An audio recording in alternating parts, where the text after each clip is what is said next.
Assalamualaikum, salam Malaysia Madani. Ketika menghadapi bencana monsun timur laut yang menyebabkan banjir termasuk terputus hubungan jalan raya, pertukaran dari sistem maklumat rekod jalan raya Maris boleh diguna untuk pemasangan jambatan beli sebagai laluan alternatif oleh negeri-negeri terjejas banjir.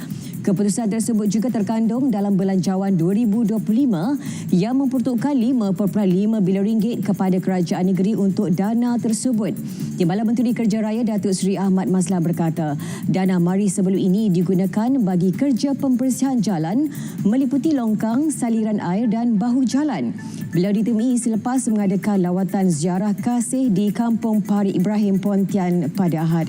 Met Malaysia meramalkan fasa peralihan monsun yang bermula 24 September lalu dijangka berterusan sehingga awal bulan depan.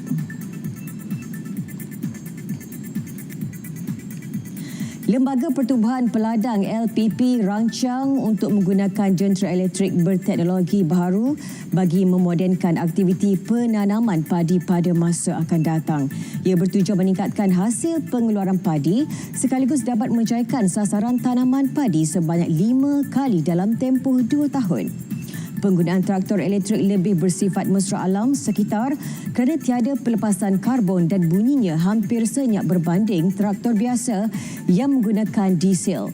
Pengerusi LPP Datuk Mahfuz Omar berkata traktor elektrik yang dipamerkan pada Maha 2024 bulan lalu hasil kerjasama UPM, Unimap dan beberapa syarikat tempatan dan Thailand.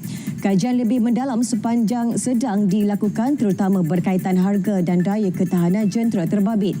Penggunaan traktor elektrik berkenaan dijangka mengambil masa antara 1 hingga 2 tahun sebelum dimuktamadkan.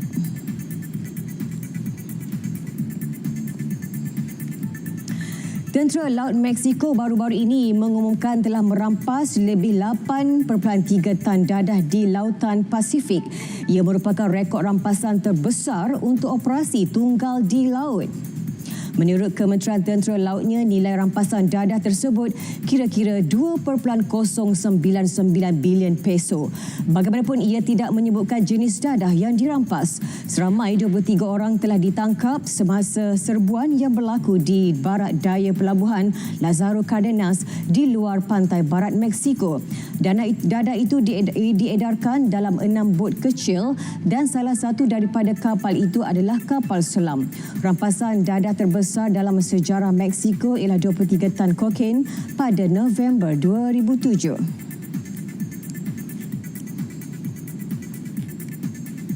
Taufan Oscar beserta angin kencang melanda Cuba ketika kebanyakan penduduk negara itu berdepan gangguan bekalan elektrik yang berlarutan lebih 50 jam.